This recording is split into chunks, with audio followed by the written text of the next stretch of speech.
Alright everybody, we are back. This morning was week 3 of the Bimani Pro League DDR tournament. I gotta say, this was an exciting week. Lots of crazy matches, some big surprises. Our big announcement today was that DDR Grand Prix is getting Breaking the Future. That was one of the theories for when the next big song would drop that would be tied to BPL.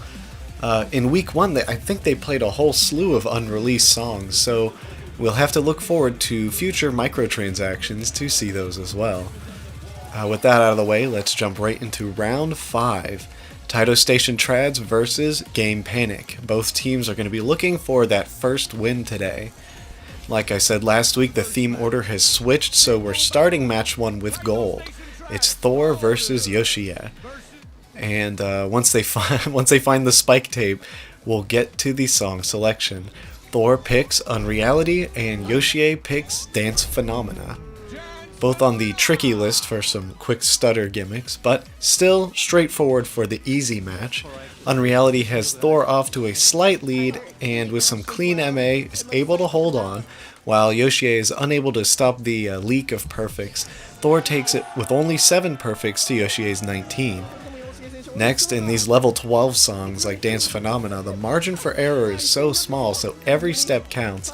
It's neck and neck all the way to the end, but Thor manages to finish up by just 2 to take the match for Taito Station. Next up is Udai versus G's. Both players looking to throw the other for a loop with these song choices. Udai gets Delta Max Expert, but he doesn't give G as his choice. Instead, we get the strategy card, meaning another song from Udai's pool is chosen at random, and we get Pluto the First. How will our players handle 2 of the trickiest songs in the game? While Delta Max in theory is a good pick for someone using Boost, a few costly mistakes on both sides leaves it closer than expected, and by the time we hit 5-7-3, G sneaks away for the win. On Pluto the First, Udai's pick is paying off as he manages to stretch the lead to 20 going into the final speed up. However, a mistiming of that last brutal stream leads to probably the biggest swing of the tournament so far, all happening in just a few seconds. You can hear the roar from the Game Panic side as G strikes back to put 4 points on the board for Game Panic. This match is going to have an impact down the road as well, as Taito Station is set to play Gigo in their last match, and Udai just put 40 score down on that card but wasn't able to capitalize. The tag battle this time is Thor and Men up against Hoshketi and G's. Taito Station picks Condor and Game Panic picks Triple Counter. In Condor, Game Panic gets off to an early lead, but some missteps by Hoshketi has him falling down to 3rd.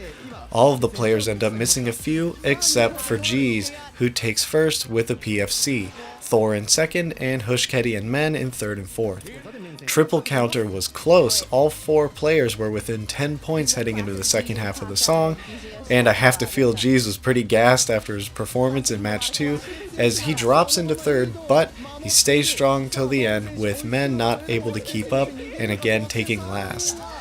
While Thor put up a good fight, it's actually Hoshketi who comes out on top this time, cementing the win for Game Panic. Great work from Game Panic and especially G's for turning that strategy card around for the well-played victory.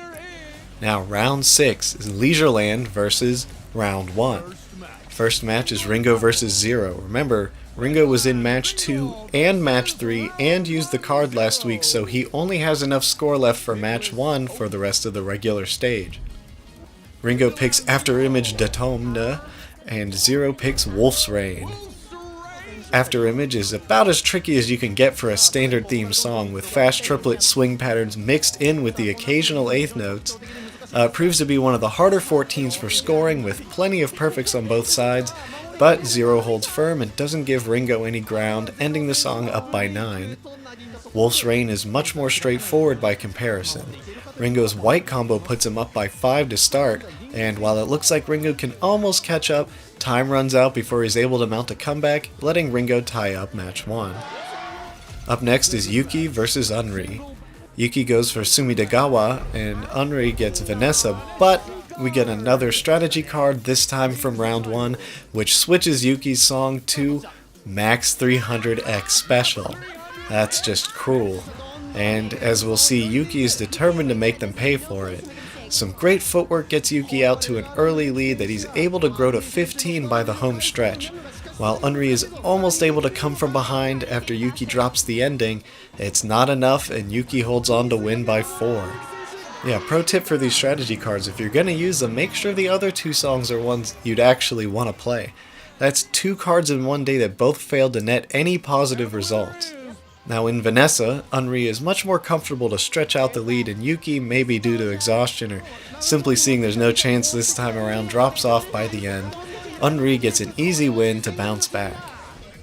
And our last match of the day is Yuki and Nayu against Zero and Oshima. Leisureland picks Funky Summer Beach, and Round 1 picks Dopamine. Funky Summer Beach has all 4 players on their A game, and a dead heat throughout the song leads to a pretty tense finish. Oshima and Nayu end up tying, with Zero only 2 points behind and Yuki bringing up the rear at only -11. Of course, that was basically a pleasant warm-up compared to Dopamine, much more of a struggle to stay on top of this song's gimmicks. Once again, Oshima and Nayu vie for the top spot, but it's Nayu who's able to lock down the victory with a fantastic 8 perfects to Oshima's 15.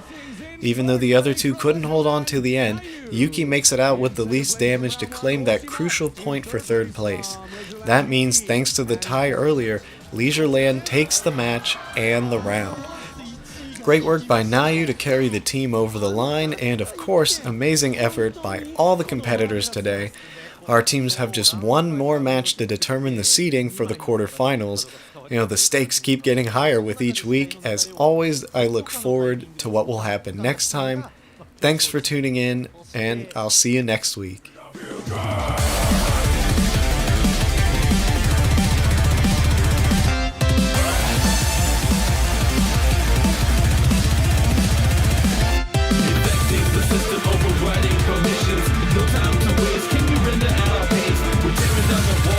Changing the scene, we got what it takes to change